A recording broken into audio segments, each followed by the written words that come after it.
What do we got in store for ourselves tonight? What are we doing? You tell me what's in store. We're talking about Dark Horse tonight, boys. Yeah.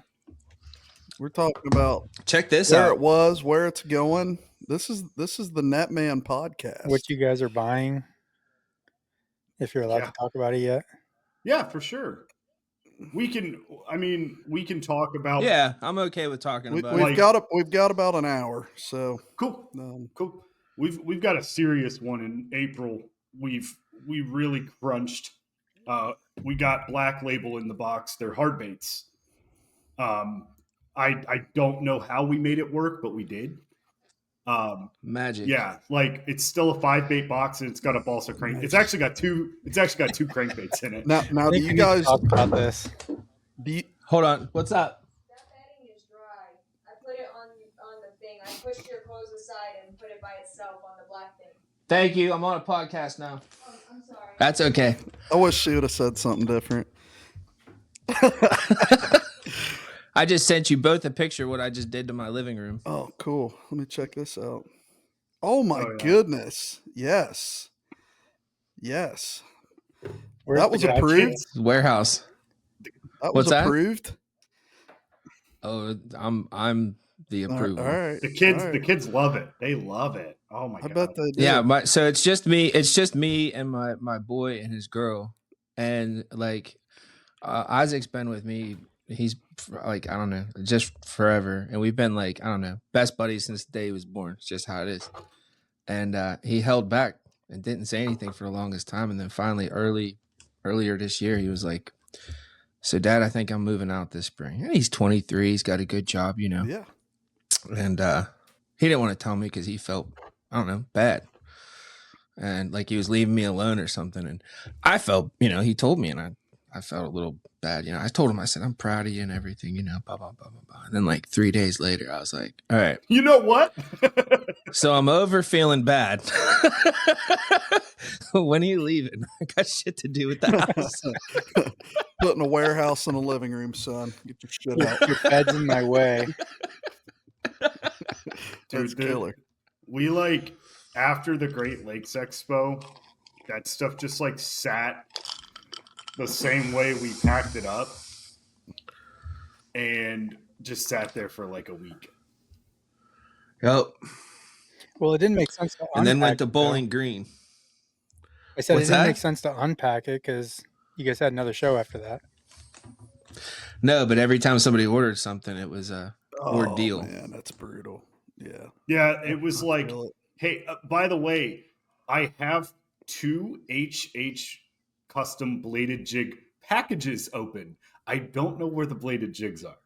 It's always the very bottom box underneath. What I imagine is when we got them in, I just took 2 for myself, yoinked them, did the inventory. Well, I found one of the colors they ordered, and I found one of the colors they didn't order. So I gave them those and a $10 gift card. There you go. And that's what I can do. Customer service. Oh. Hey, tell me about Cliff Pace. How's he? I've always wondered. How in what as a regards? person, seems pretty chill. He's exactly what you see. Yeah. If you've ever seen him anywhere, he has 2 speeds: slow and blinding boomer fast. That's how those crankbaits are going to get made. He's a man of very few words. Like almost all of my text back and forth with him consists of 5 words or less, usually less. Yeah. When he answers me back. I've talked to him on the phone a few times, whatever. Just seriously, just like exactly what you see is what you get. But this one day, it was right when he started his soft plastic line. Dude, he called me up talking 1,000,000 miles an hour. I actually asked him if he was okay.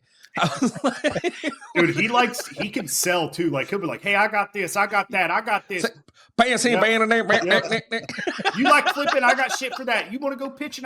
You want a jig trailer? You like drop shots, dude? Round and round. He sounded like an auctioneer on methamphetamine. Now, does he sell through a website? Yeah. Yeah, he's got woodbaitcountry.com. Gotcha. There's also a blacklabeltackle.com, but it just kind of redirects. I think they just gave up on it or something. Yeah. I don't know. But woodbaitcountry.com, that's got his soft plastics and his balsa baits. Looks like from some of his reels, he's doing some OEM stuff with the plastics and stuff too. He's got a few of those big Zorn machines going, and they're not cheap. You got to keep them suckers busy. Yep. So, but he's you know where he got his machinery for his balsa baits, right? Where at? That's all the original Zoom equipment. Yep. Nice. Well, that's cool. Yeah, when that dude bit the dust, that's where it went. Gotcha. Well, why not, man? He's a classic champ. I mean, that's a lifelong ticket to working in the industry. I think he likes making baits. Oh yeah, more than he likes fishing. No, you got to be passionate. He's way into it. Yes. Yeah, dude. Yes. Well, you guys know as well as anybody, like it's not a line of work for everybody. Like you got to be into it if you're going to do it. So. Mm-hmm. Yeah, you got to be willing to put a warehouse in your living room. That's all part of the story, man. Once it gets, wherever your goals are, that's good stuff. Next year, I'm hoping to put an 18 by 30 pole building up in the backyard. That's perfect. We'll see how the city of Pittsburgh feels about it. What's going to go in there? Tell us. A shop and a warehouse. Just get a giant pull behind camper and just strip it out and put some racks in there. And then dude, Zony can't really say anything. It's just a mobile warehouse. Yeah, I'll have SWAT coming in there. They'll think I'm cooking. You know what you should do?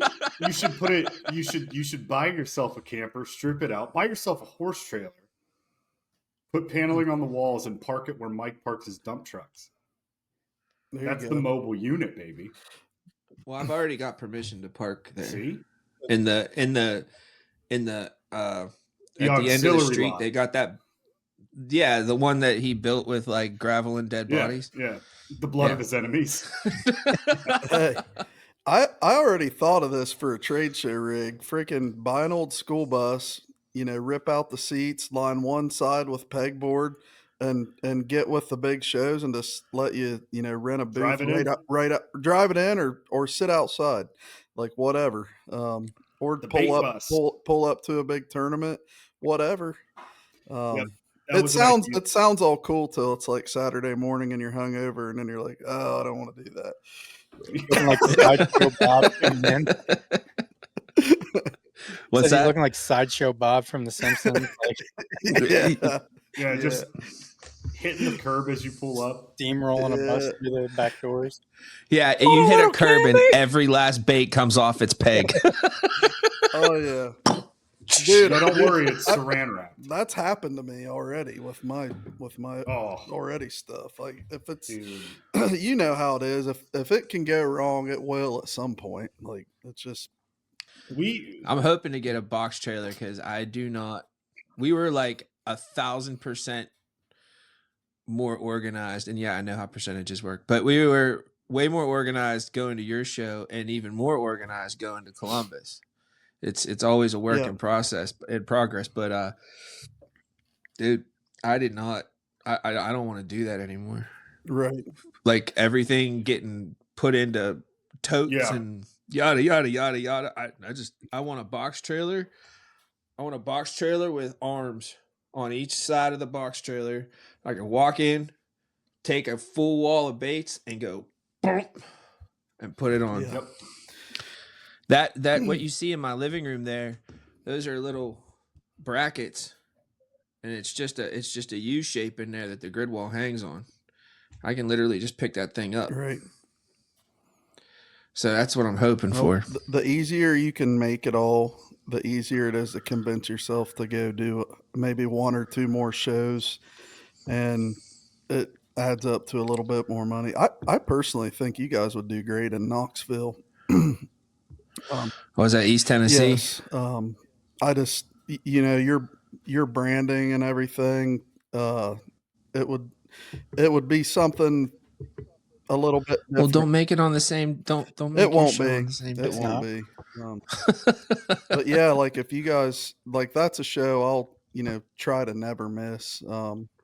How much do they charge for a It's booth? similar to Columbus, a little bit cheaper. Ooh, Nice. It's $550 for a 10x10. And then a little bit extra if you need electricity and all that. But no, Do they charge you for parking? no, nope. Well, they're better than Columbus. Tickets are a little pricey down there, but I mean, you can get your badges and all that stuff for your workers and everything. And it's like, it's just it's a well-ran show. Like, she's got a whole crew of people that are like waiting at a loading dock that will help you unload and reload after the show. And it's a nice outfit, but like, I just think you guys would do well down there. It took us like 2 or 3 years to make some friends and start doing decent there. And it's a great custom, like, fishing is just everywhere right there. It's surrounded by lakes. So it's a great place to make friends and all of that. And they're awesome people. So Are they on the same day every year pretty much? it's a 4-dayer. Yeah, it's usually the last weekend in January. I think that one is. So, but that's one you should look into if you ever think about expanding. Oh, that's one that like everybody says. They're always just like, why weren't you like? They don't even ask if we had any intention. They're like, where were you at Knoxville? And it's like, right. When was it? Like that's always it's always something like that. There's always like, well, why weren't you at the Allegheny County outdoor coffee and livestock festival? Yeah. You guys had one. Yeah, and that's where it gets tough, because there's like, when it comes to business and time and family and kids, like, you got to cut yourself off somewhere, and you got to with today's world of the internet, there's some of these shows you could be creative and stay home and do some campaigning on the internet and make more than you would have putting 24 or 48 man hours into something. Right. So so it's tricky. Like, I've got to the point I try to stay away from the swap meet flea market type stuff, and it's just what you got to do. The man hours are worth it though, man. Like, it's like this year proved that to me. And like, Zach knows my attitude towards a few of the shows that we've been in, and you guys do too. But like, one thing I realized is like, I'm just gonna go there and make it about me and make it about Dark Horse Tackle. That's how Zach and I are gonna operate, and that's what we did this time. And dude, like, it paid over tenfold this time. Like, good. 2 years ago we were just like, oh my god, we're at the expo, and probably 40% of the time we just kind of walked around. Like, we were like, we're here on reconnaissance, like, we're looking for bait companies, and it's like, we realized one year later, but we can also do reconnaissance all year long. Like, we have to be there for the customer, because the first year we did it, like, everybody was just like, do you guys have this? Do you guys have this? And that's kind of what inspired us to make a store. Yeah. Because everybody's like, oh, you don't have this? And it's like, damn, we should have had this. Yeah, we made those boxes that first year, and everybody was like, well, I just want these two. Dude, that was one of the I don't want best boxes we ever made for $30 too. Like, it was a spinnerbait, a sled head, a swim bait, a jig. Was there a pack of trailers in there? Had to be a pack. I'm sure there was, dude. We don't do anything. Yeah. The most important thing out of all of it, though, really is like that you guys listened. Like, you guys are good at accepting a criticism. Like, I've seen you do nothing but evolve. I mean, I've been working with you guys, and I'm not much older than you guys, like, from a business standpoint. Like, we're not too far apart there. So we've kind of grown together a little bit. I mean, I know we can all agree it doesn't ever feel like it's growing in the bank account, but the brand awareness, like, I will admit, like, we're reaching more people than we ever have and getting cool compliments. Like someone will see a shirt and send me a picture from a different state or a bumper sticker. And you know what I'm talking about. Yes. So, but yeah, go ahead, Aaron. What you got? Talk us through that evolution. So, shoot, like, where'd you guys come Josh, from? Hold on. And then you have boxes. Now you have a store, but it's not just like walking into a normal tackle shop. So tell us about that. Unless you're in my living room. So, which is also not like walking into a tackle shop. Right. At the beginning, it was. I got a bell for the door. Oh yes. You put that. By the way, you put that on your door like every quarter. Like you'll put it on the door, it'll go missing. You'll find it. You'll put it back on the door.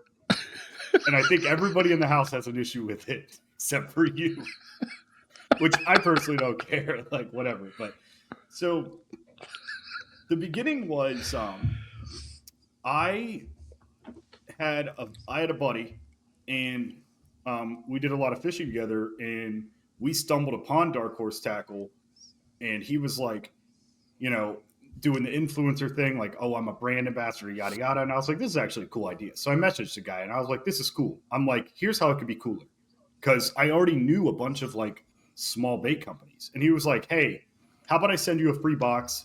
You find me bait companies, I'll do the rest. And I was like, sweet. Did that. Couple months later, he's like, I'm going to sell the business. So me and my buddy were like, yeah, let's buy the business. So it just kind of stayed like we thought we were making, any kind of, what's the word, like improvisation? I don't know. We thought we were making improvements. We had it in with Tackle Talk. We had it in with Andrew Hayes. I've got a great friendship with Andrew Hayes. Very happy to have known him, for probably almost 10 years. And, he did us a lot of favors. We did some, like, the biggest thing we ever did under old ownership with me and my old partner was we did like a Tackle Talk box. And we sold the crap out of that. And then after that, like, it would just be peaks and valleys. Like, we just constantly, like, we wouldn't grab on to the traction that we had. And then it just started going downhill. Like, everything from my standpoint, from Zach's standpoint, prior to him being a business owner, there were concerned customers for the other business model. Like, the box is just, I was a customer. Yes. Where is my money going? And the boxes just, they just weren't good. Right. And the love was just, somebody pulled the drain plug on that, and the love was just running right out. There was a lot of things I didn't have a hand in. Like, I would just get a text. At one point in time, dudes, I was removed from all of Dark Horse Tackle's social media. Wow. So there's been drama. There was drama. And that's when the old partner was selling the business. Okay. He's like, I'm going to sell the business for 15 times what it's worth. And everybody was like, no. And I was like, hey, like, I should definitely have a say in this. Cause like, if I don't know the guy, like, I met Zach before, and it's not that I was never worried about anything involving Zach, just because I knew Zach had the love for Dark Horse Tackle. I didn't know how business savvy he was. I didn't know much of anything about Zach other than the fact that he loved Dark Horse Tackle as much as I did, if not more.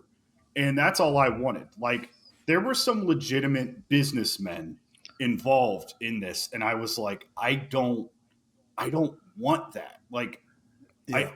I want a guy who loves the company. But like Zach said, it was just going downhill. Guys weren't getting paid. Like, there was a lot of things that were, and these guys have my number. They'd call me, and I'd be like, hey, like, I don't have any access to the money.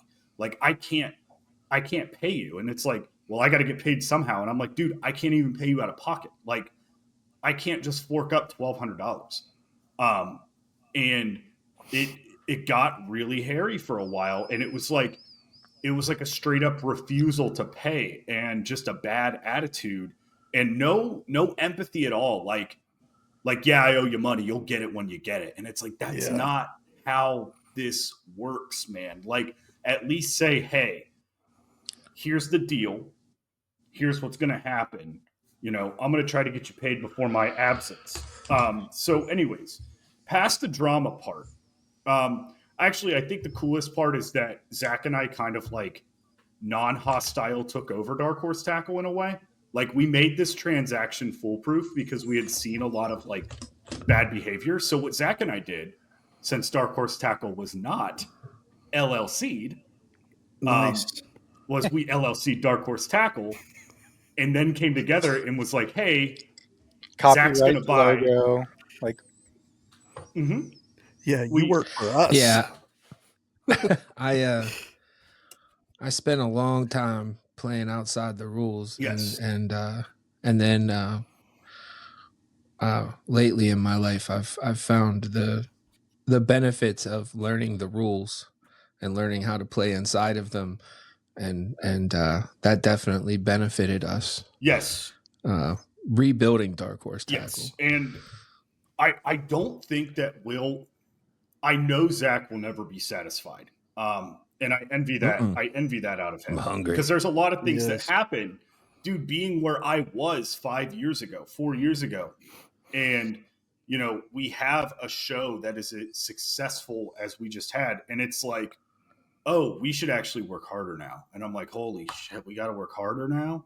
Like, what do you mean? You know, it's like, didn't you see what just happened? Like, but also there's a lot of like, dude, like, we need to remember where we came from. Because like our first show was a banner, a bookshelf, and 2 tables. And then us just trying to sell boxes in the crappiest cardstock red and black you've ever seen. And that year, Zach was like, let's do a bait shop. Let's switch websites. Let's rebuild this. And again, I'm like terrified because I'm just so used to it being the way that it is and watching these small incremental changes happen with positivity. And I'm like, dude, what if it all blows up? Like, what if it all just blows up in our face? But this is something that we want. Like, we want to sell baits. We ordered like 30 to 40% overhead every month. Why are we not selling these baits? Yeah, when I come into Dark Horse Tackle, I got down into Josh's basement, and I'm looking at all these boxes, and I'm like, "What are all these boxes?" He goes, "Oh, those are baits." Well, how much is there? This is funny because I remember all this. Like, I kind of lived this with you. Like, some of it was our stuff. I'm sure. I think one of the last boxes that the old we still have one scrapper. Yes. Ball head jig and like 2 packs of tubes from 94. Right. Like, I know, and I remember Zach was like, it was literally Saturday. He's like, what are these? And I was like, me being the way that I am, I'm like, just an encyclopedia of like Dark Horse Tackle. I'm like, August. That's September 1997. Yes. Yeah. Like, I'm like, oh, August 2021. Josh, are you a collector, like, by nature? Like is that like like, do you intentionally collect? Not like, just do you collect like, you know, like, were you into comic books, or like, do you have trouble letting things go? It's like, just fishing baits. Hoarder fishing baits. Yeah, I buy fishing that. baits that I never use. Well, I use them. Like, Zach was, so we moved all this stuff into Zach's house, right? And he's like, "You've got to build this. I've got a wall in my basement." And he's like, "You got to build this up." And I was like, "I'll take a look. You're right." Like, I'm so excited to do this. Dude, I spent like 4 hours digging, and I'm like, "Zach, this wall's going to look terrible." And he's like, "Why? You have so much fishing stuff." And I'm like, "Dude, all I have is like bags of baits where I've taken like 3 worms. That's my entire fishing collection." It's all bags. like there's like hairy worms in there. Yeah, it's just, and I'll go to like ponds or rivers, and I'll grab a bag of soft plastics and just shove soft plastics, jig heads, crankbaits, spinner baits in them, and just carry that. And I'm like, well, I can't really hang this up on my wall. That's kind of confusing. Like, somebody's going to see that and be like, why is there a buzzbait, a square bill, 2 swim baits and a Cinco in that bag. I'd like that in my next subscription box. Nobody wanting to carry a tackle box. You want to be able to throw that shit in your pocket. That was like a thing that like we did, right? Like we did these boxes. We did these like grab bag boxes, right? And wrote notes like this one was personalized by Josh, or like there's Dave, yes. We had our staff. The first was it the second expo. It was the first expo. The first expo? Yeah, the first expo. And then like we had like 3 of our staff members down in Josh's basement, and we're like building these what were they called? Overstock boxes. And like I turned around and like Dave's like writing little love notes inside of them. And I'm like, what are you writing? He's like, this one's all green pumpkin. Like, okay. Anyways, we've got 100 more to make. So what was in the boxes when you guys started, and then what's in them now? Because I've got the February box right here. So, and I've been getting them for about a year now, and it's one of the subscription boxes that I truly look forward to. Cool. So, wait till you see April, baby. So tell us that evolution. Like, was it like Walmart closeouts, and now it's like never, ever. That was like our one. That was the point. That was like our one, like 10 toes down, foundational. Like, you're not going to take this from us. That was our flag plant. And yeah, if I got to take $10 out of grandma's purse to make this work, it's happening. Yep. So like we've worked with Blue Rock numerous times. Like we did a Blue Rock takeover box. That's where those tubes came from. That's where those scrapper ball head jigs came from. But no, like what was, I don't even know, because when it first started, it was right before you came in. No. I mean, way back, dude, with Derek. Yeah. What did those boxes look like? Like I got my first box and I was like, okay, I'm like, very cool idea. And I remember the first box that so what was in it? So the first box that I did, it was PNW Customs, 2 bags of soft plastics. It was a stick worm and like a brush hog. Both of them are do-it molds. Obviously we know the stick worm's do-it mold, but like, a stick worm gets a pass. A stick worm and a fluke will always get a do-it mold pass, in my opinion. Brush hogs are tough because that's the couple brush hog molds they make are a little shoddy. So, yeah. So they got too many things to pull off. It's just like, dude, just stick to a critter. Okay. So 2 of those. That's one of my favorite things ever is somebody's like, this bait from this company is perfect. It is my most favorite bait. And then they grab a pair of scissors. All you got to do is. That's what I do. And then they have like a Ned rig. You just described every Dark Horse Tackle soft plastic bait video. Hey, if you don't like the bait, you can just cut it in half. Jesse and I were just at a show, and someone had this custom bait, and it was literally just a tube that the skirt hadn't been split. Oh, it's a hot shot. Venom hot shots. Sorta, just kind of not. Yeah, no, that's guys. Yes. Listen, cool, right? Like, okay, but then you realize that's what it is, and you're like lazy. Yeah, it works, dude. It's a great bait on one of those belly weighted EWGs. Great bait. Okay. Like if you ever fish like Delaware Reservoir. Because I have fished with these baits. Venom used to make one. It was called a hot shot. And it was called a hot shot because the first time it was a double pour, right? You know what I'm saying? It was 2 pours. The first pour was always like chartreuse, pink, orange, blue, purple, and then they put like green pumpkin over it or white over it. So turn that inside out and it's like your favorite bait, huh, Josh? Pretty much. So I threw it a lot, like a black and blue hot shot at Delaware Reservoir was a deal. Back to this first box that I did, I know that there was a jig involved. Like I don't.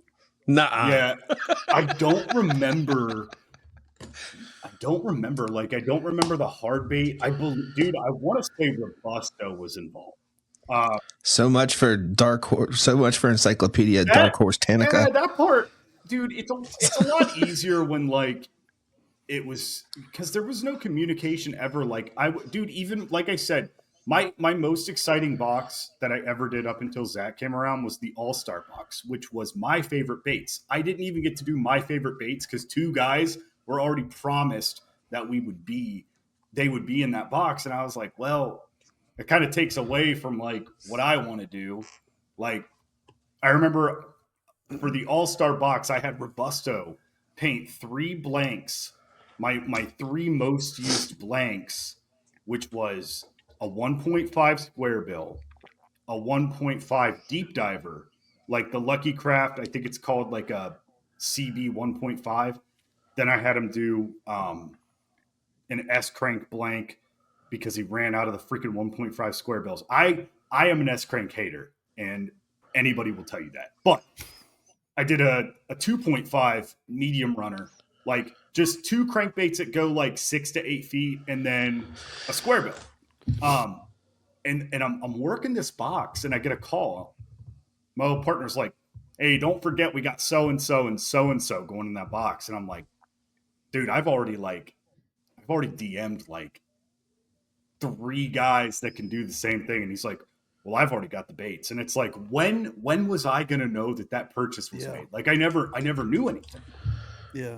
And like Zach will call me or text me and be like, "Well, we're ordering 1,000 of these," or whatever it may be. And it's just like, then we talk about it, and it's like, what's the deal on that? Yeah. How's it looking?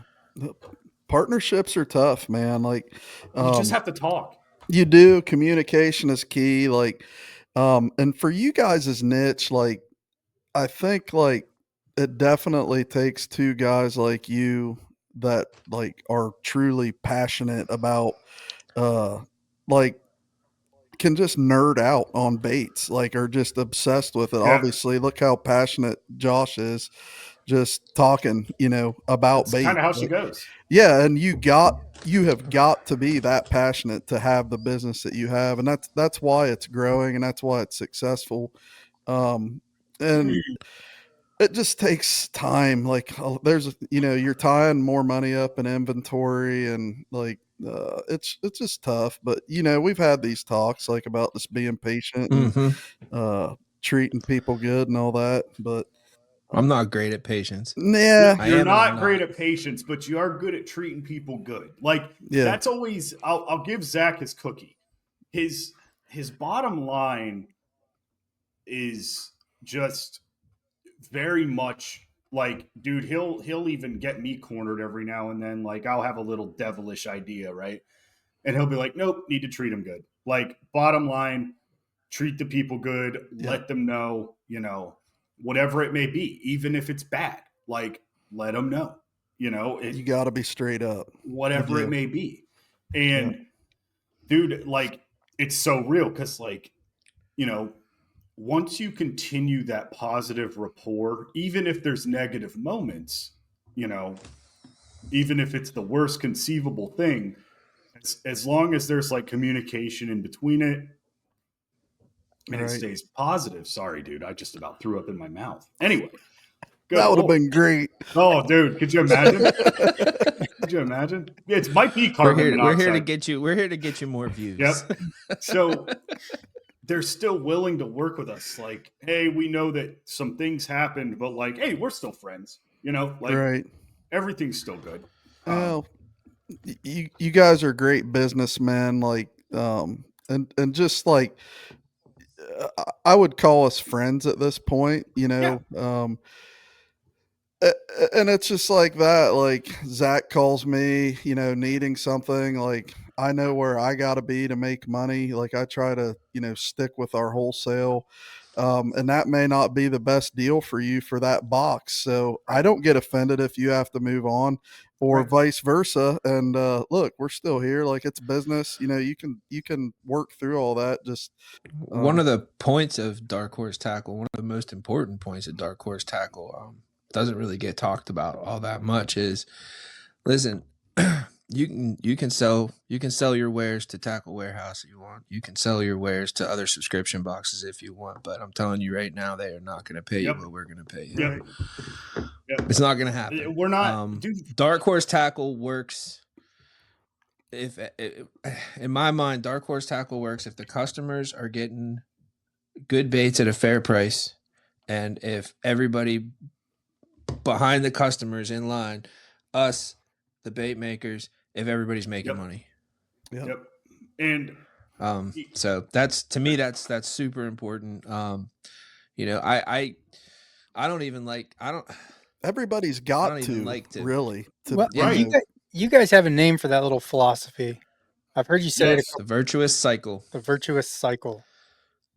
Yep. Yeah. Yes. So, and that's more than just money too. That's Josh and I don't stop talking about it's about support, dude. Sweat equity is actually worth a lot more than money, and we have found that out the hard work way. 100%. Promotion, you know, we do promote. We're not your guys commenting on your YouTube page going, "Hey, send me a free pack of baits." No, I'm spending thousands of dollars just to promote you. I just told a guy today, I said, supporting small businesses is not a free enterprise. No, like, dude, we don't get this stuff for free. No, we aren't going to flea markets, like you said. I'm not going to your house and going, "Hey, Jesse, do you have anything from 2004?" Right. You're not seeking out discontinued and sellout companies, and you know, you're working with alive and well small businesses that need that money for their products. So you're doing a huge service. Like, you know, you guys have helped us through hard times when we were, you know, we're not big, but like the orders all matter. Like it's and yeah, just there's got to be just tons of guys, and I'm sure you guys have built a hell of a network at this point too. Walking Rolodex of small business bait makers. Right. Let me talk about just what's in this February box that I just got. Please. So let's do it. So every box comes with this awesome little insert card. Usually there's some kind of advertisement or a company kind of highlighted in it, but on the back of it is everything that's in the box and all the little small companies that they're raising up and supporting. And so February's box had lipless crankbait from Anthem Baits, which very quickly got stolen from me as soon as this box got opened. Oh, that sucks. Oh, that ain't no good. You got the Martin's Custom Baits morsel spinnerbait. And I'm a finesse spinnerbait junkie. I mean, we live in Ohio, so small baits kind of rule here. Yep. Yeah. And so, like, when I opened this thing up, like, I got a little bit excited. And I throw the Blue Rock spinnerbaits a lot just because me and Jesse are buddies. But that doesn't mean that's really all. They suck. I got something. Anything. I got something to say about the Blue Rock spinnerbait when you're done. We got a pack of Bass Tricks, Live Tricks, and these aren't just like sample look packs. Juicy, dude. Yeah, yes, pretty cool. Yeah, I like those. And these aren't sample. Hold packs. on to those. I mean, these are legitimate, like. No sample packs ever. I must interrupt you real quick, Aaron, and say, like, I think this is Zach more because he gets like to talking about this stuff, but like you guys is like branding and attention to detail and like, you know, promoting your vendors is like second to none. Like the classiest packaging, the classiest booth at the shows. Like you guys do a stellar job. Yeah. Thank you. Dude. It like I notice, like I know people notice that, especially like can respect it and appreciate it, but it is a phenomenal job. Like I'm jealous. It's an old saying. The clothes make the man. Yes. So you gotta dress for the part you want. Yep. Absolutely. And if you're at an expo, stop sitting down, not talking to anybody, then 100%. Bitching about not making any money. No, you got your lawn chairs.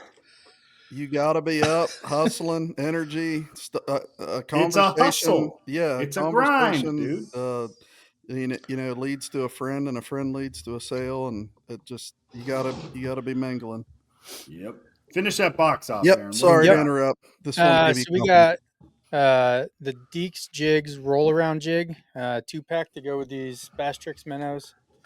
Nice. What else we got? Then we got a HH Customs. What is this one? The Fantail minnow. So I guess you could pair it with either of those. So yes, you could also put that fantail on the back of that spinner bait, baby. And so that's what's awesome about these boxes is they're intentionally put together to where you have a jig, a trailer. The only thing that didn't really fit with the 4 things I'm holding is the lipless crankbait, but I mean, it's in a league of its own. If you want to put a fantail on that back treble hook, I mean, you could. Well, Nick, you have had boxes that had custom treble hooks built specifically for the baits, have you not? Yes. And so we have had hand tied. That's what really sets you guys apart from all these other subscription boxes is everything is small business. None of it's closeout. You're not getting sample packs. And that kind of leads us to your store, right? So like you're evolving from just subscription boxes to your living room. Tell us what that looks like. And I'll share a picture too. It's got you're more than welcome to share the picture. If you've seen the expo. Yeah, it's I think I'm up to almost 24 grid wall panels. And it's floor to ceiling. It's our warehouse right now. Quite a bit of stuff in there.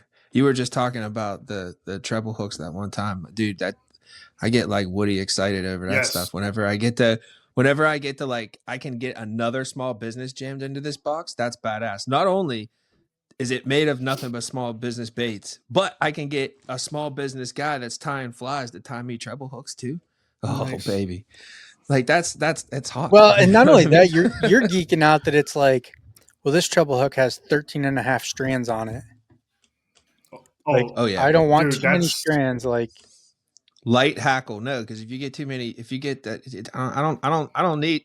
Listen, I got enough trouble like grabbing grass hanging onto my treble hooks. I don't need to actually tie grass onto my treble hooks, weighing it down. No, that stuff's got to be light and tantalizing. Yes. So I'm sure I could just show up at your house and go shopping if I wanted, but most people can't do that. So you guys have kind of changed your online presence, your website quite a bit. So tell us how people can get this small business stuff in their hands. darkhorsetackle.com. Josh and I are actually working pretty hard. It's a process, both of us got full-time jobs on top of this. But I mean, you're not a millionaire from selling fishing baits. Not anymore. In about 142 more years, I will be. Same, brother. Same. No, but Josh and I have been working pretty hard to, a lot of websites you go on there and you're looking at something and at the bottom it says, oh, you might like this, and it's just pretty much AI generated.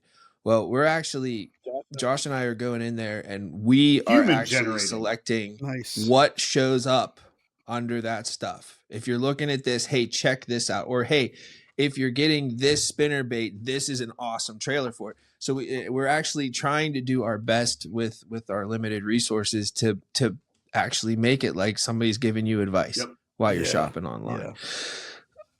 We've got hard baits, just about many different options as you can think of. We've got we actually got more in before one of the expos. Yes. Like ransacked Graham from Robusto and was like, hey, what do you have?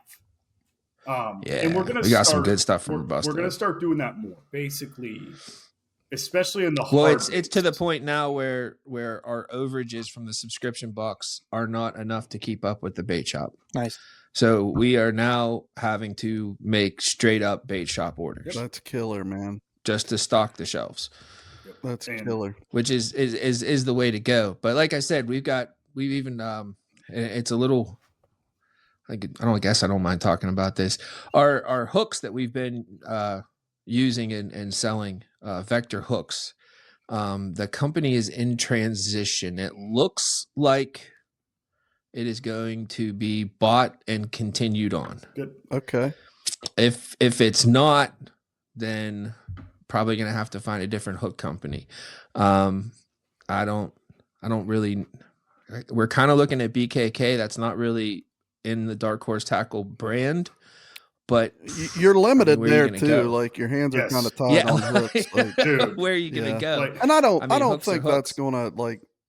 I wouldn't view your brand any differently if you guys just had to, go to Mustad hooks exclusively hooks, or whatever. It's pure quality control. That's it. That's the only like we got a hell of a deal from Vector. That's the reason why we have hooks to begin with, is because we were getting, so we used to get a hold of painters and say, hey, we want this kind of bait, we want these couple patterns, and then it would show up on our door. But I started finding out, because hey, and I get it, everybody is trying to save a buck everywhere they can.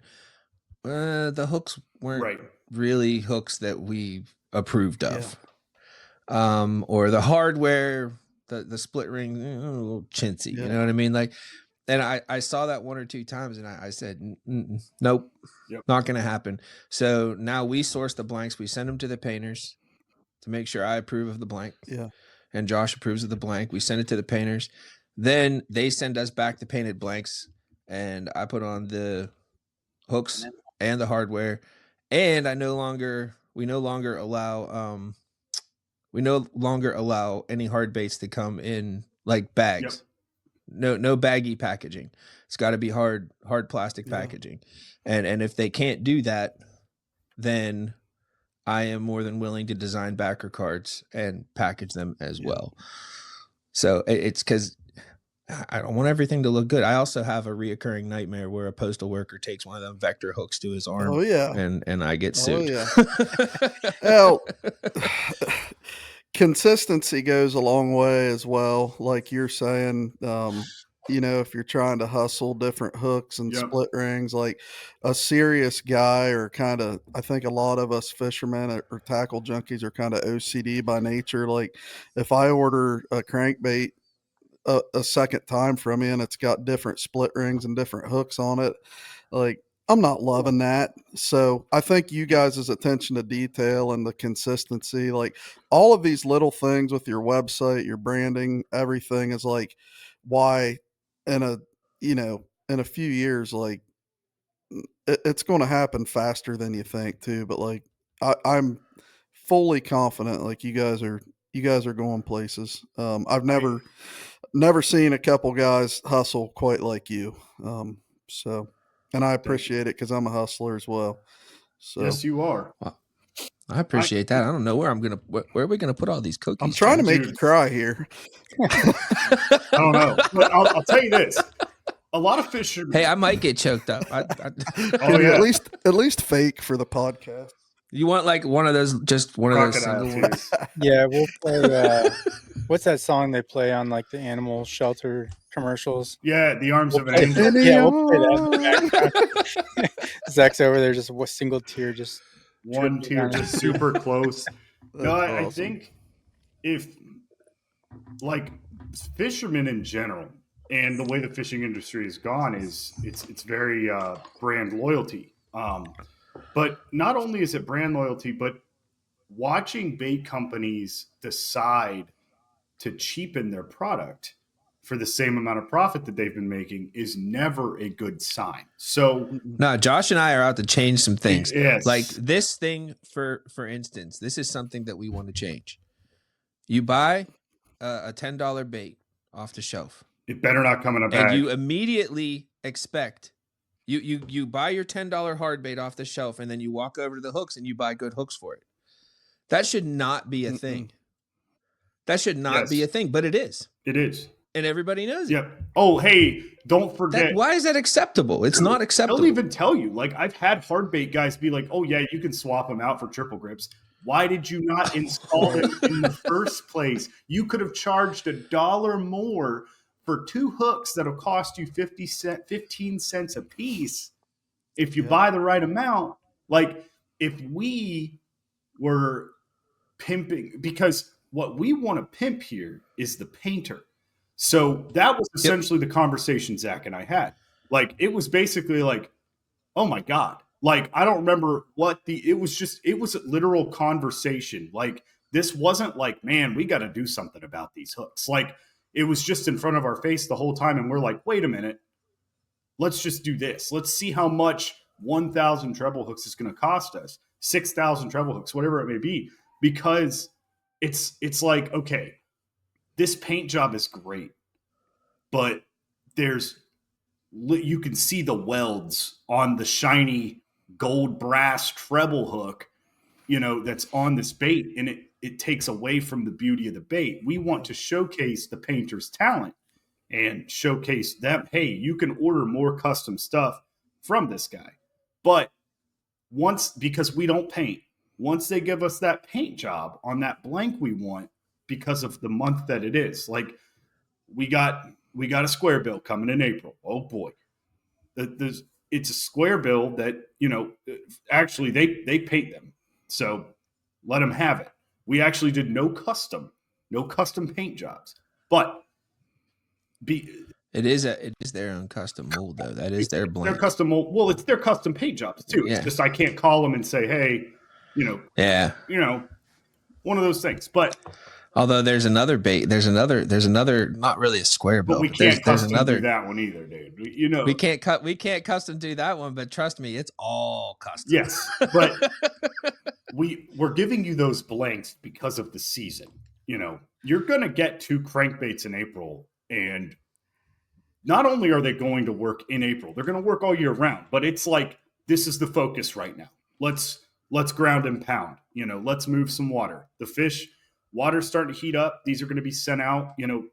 If everything goes right, you'll receive them mid-April. So mid-April, you're like over 80% of the country, fish are shallow and they're moving. So these are 2 baits that move. Nice. And, but like, for instance, the Anthem bait, that was a text message. Hey, do you want to paint these? Yes or no? Yes, you do. Okay. Here's 5 patterns I want. I do not want I don't want to sound like a tyrant here, but it's like, I don't want you to get creative. I don't want you to have any ideas. Because we'll get these texts all the time. It's like, I've got an idea, and it's like, uh-oh. Like, what happened? Yeah, but you got to admit some of that stuff coming through for sure actually has ended up in some really good stuff. It's a fine line to walk. You gotta let those guys be those guys. It's that soft refusal just to do the color you want. That's how it feels. Like they're like, I don't want to do a bluegill pattern. So here's this shad that I've, and they'll be like, I've already got 100 of these. And it's like, do you have 100 of that specific blank right now? Because it took us everything in our power to get that specific blank. I don't think you have this. But I am very particular on patterns. Like, I've ordered from you before, and I'm like, I want 6 of this. Right. In 3/8, I want 6 of this and a half ounce. And that's it. Like, I want these because I get these 6 jigs from you, these 6 jig colors. Guess what? They're matching up with 6 different trailers from another guy. Well, and we've also been able to send them pictures of the trailers and just have them match them up, which is it's a testament to the companies that we work with, like Blue Rock. What do you call it? The trash chunk? Yeah, the little 2-inch chunker. I love that stupid thing, dude. I love chunk trailers though. Yeah, they're it's the small little baits, they get bit, man. Like, what can you say? And, little potato chips. Yep. I will say this. Anybody can say what they want about a Blue Rock spinnerbait. The basic cone, first of all, those were the spinnerbaits I used to hand tie myself. Like, I know that mold. I know that mold by heart. And it comes down to the components. It comes down to the way the spinnerbait's dressed. And you dress a spinnerbait nice. You use good components. You use a nice thin wire. It is a very Ohio-centric spinnerbait. Right. Except for that one freaking golden shad that freak of nature that was like this big. I think you sent me like 8 of them, and they were like 3/4 ounce, and I was like, oh my god. I was like, this thing is a monstrosity, dude. It was like number 5, number 6. Oh yeah, on those this those had the big gold. Yeah. Send that to Florida. You're right. Like our spinnerbait is pretty basic. But it works like freight. Like it's my favorite. Well, yeah. The original ones we made were just like the Do It bullet. Yep. And then when we switched everything to Spincast, I had them.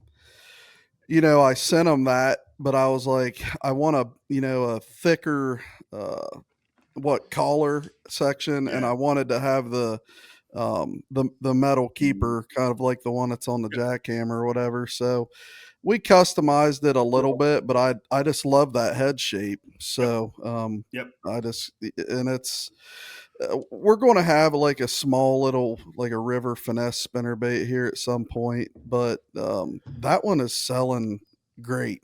It's just a fish catcher. If it ain't broke. Yeah, I think that's the key to everything is like your spinnerbait is like probably one of the most basic designs, but it's all the quality components that go into it. Exactly. And so that's what's similar with all the products you guys offer is just the love and attention that goes into a small business just taking pride in their company. Yep, the little guys care a lot more. Yeah, like Blue Rock to me, like I talk to people about Blue Rock, and it's like, in Ohio, it obviously has a bit of a cult following. People know who you are because you're always there. You're in Ohio, like you are Ohio for baits. But everybody I talk to, like the way I describe it is like tried and true. Like, no, he's not going to have 3D eyes on his flipping jig, but his flipping jig is built well. There's attention to detail. The components are good. Yes, it's a brown jig, dude, but that's how I fish. I'm a brown, like one of my favorite jigs that we've ever put together is Martin's Nomadic Finesse XT. It is a finesse cut jig that is 3/8 of an ounce. No, sorry, it's 5/16 and 7/16. 5/16 of an ounce, finesse cut. It's got like 24 strands of silicone on it, black and brown, but it's got a big 4/0 owner hook on it. It's got one of those medium soft brush guards that, like, if you were throwing it into a beaver dam, like you're probably getting it caught up in there, but everything else you're good. And like it's just basic. It's black, it's brown. You can put any trailer you want on it. Like, you do not have to overcomplicate something. Spinnerbaits and jigs, dude, like white and brown.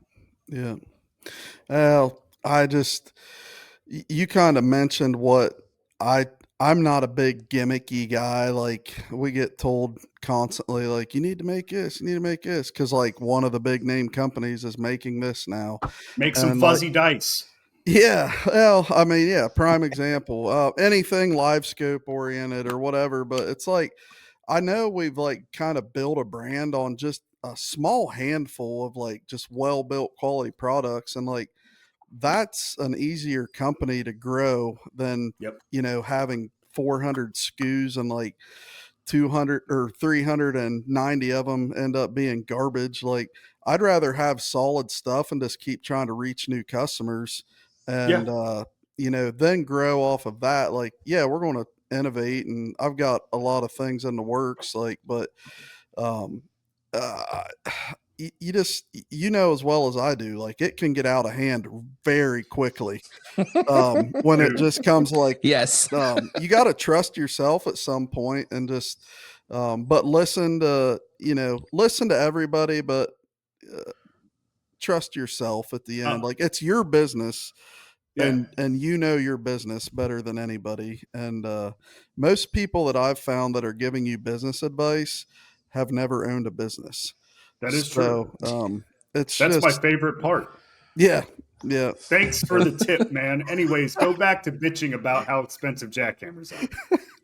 No, I mean, it's just it is what it is. But it makes you really appreciate your like loyal customers that just right. choose to support your brand either because it's you or your brand or whatever reason they are. But it's cool, man. Like chasing gimmicks it's bad for companies. I believe that's bad like No, it's just a revolving door of products coming in and out and focus getting on something. a quick sale. And I think the direction you guys are going and the brand that you're building is just, it's unbelievable. And so we're excited to see the website kind of sales continue to grow, and you guys bringing in more and more small companies to one, let us have access to that we may not have even known about, but also just to watch them grow too. Something that I think goes overlooked quite a bit is if you're a big fan of Blue Rock, okay, and you're a big fan of Martin's, and you're a big fan of Bass Tricks, and you also like Robusto's paint jobs, and you want to order all that stuff, you're going to end up paying right there. I think I just got you to almost $30 in shipping and handling, ordering from all those separate guys. Dark Horse Tackle, we have those guys, and you can get all that stuff and pay one shipping price. There's some value there that I don't know how to, except for saying it just like that. I don't know how to convey that to people. You know what I mean? But there's created a freaking you've created a marketplace for custom smaller, like you can't find it anywhere. Like you guys are it. And you're like you're like the little bar that only sells craft beer. Right. Yeah. Right. But they don't taste like shit. Good craft beer. Good craft. Yeah.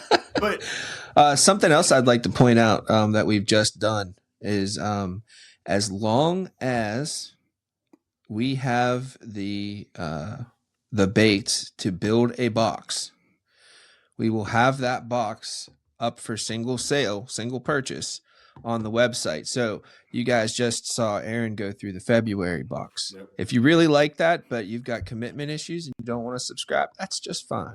You go onto our website, you click on our menu up above, it'll say Dark Horse Tackle Boxes, and it'll bring up a little screen, and you will see the Dark Horse Tackle subscription box. You will see the Dabble Pack subscription, and then you will see the February box, and you will see the March box, and you will see the April box. Nice. And if you saw that somewhere, you can just go ahead and get just that one.